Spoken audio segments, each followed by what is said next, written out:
বিশ্বের সবচেয়ে বড় বিজ্ঞানী যে লেখক, যে পাঠক, একটা বই লিখছে 100 জন মানুষের জীবন কাহিনী। কতজন মানুষের জীবন কাহিনী?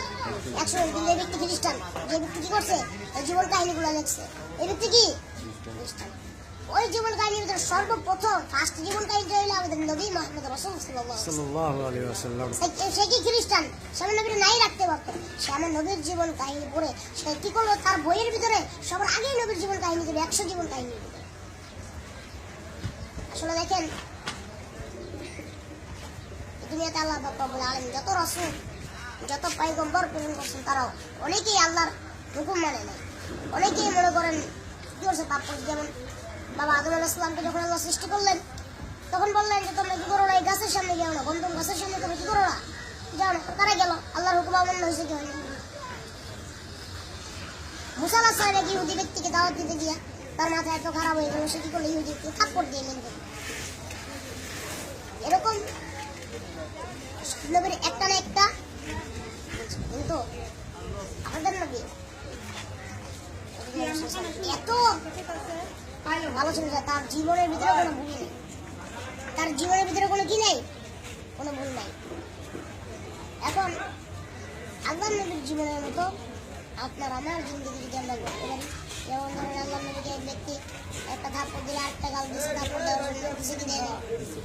আর আপনারা আমার আজকে একটা থাপ্পড় দিলে আমি কি করবো? 4টা থাপ্পড় দেবেন। এই কারণে কাজেই আপনি আমরা সবাই চেষ্টা করব আল্লাহ নবীর জীবনের মতো জীবনী গঠন করা। তারপর দেখেন আল্লাহ নবীর জীবনীতে যুদ্ধের ভিতরে কি করা হয়, কি বলছে যে আল্লাহ নবী যুদ্ধ করতেছে।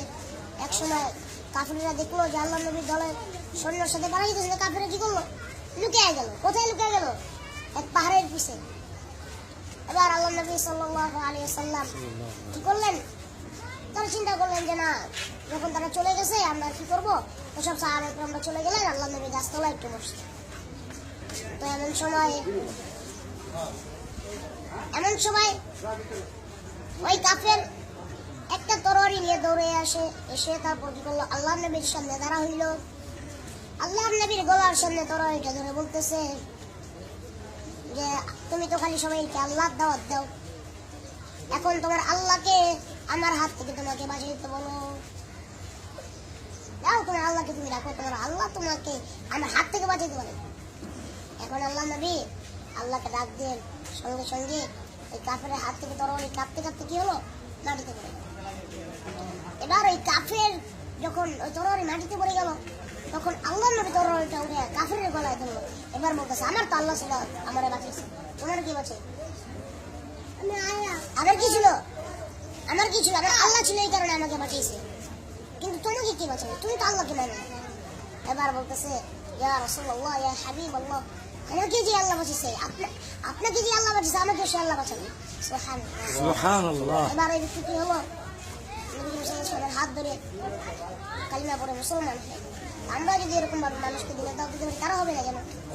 কারণ আমরা একজনের কাছে 4 দোকানে মানুষ খেলা দেখতেছে, আমাদেরকে নামাজের দাওয়াত দিলাম, যে নামাজের সময় এসে, এই নামাজের সময় এসে আসুন আপনারা। এর দায়িত্ব আল্লাহ নবী কি করছে? কাফেরদের ডেইলি দাওয়াত দিচ্ছে, মাইর খেয়েছে, তারপর আমাদের দাওয়াত দিচ্ছে। আমরা যদি এরকম ভাবে দাওয়াত দিতে পারি, আমাদের বাংলাদেশের সমস্ত মুসলমান এবং যুবক, খাস করে যুবকেরা ইসলামের পথে শিখবে। আল্লাহ পাক রব্বুল আলামিন আমাদের তৌফিক দান করুন। আমিন। আলহামদুলিল্লাহ রাব্বিল আলামিন। আসসালামু আলাইকুম। ধন্যবাদ।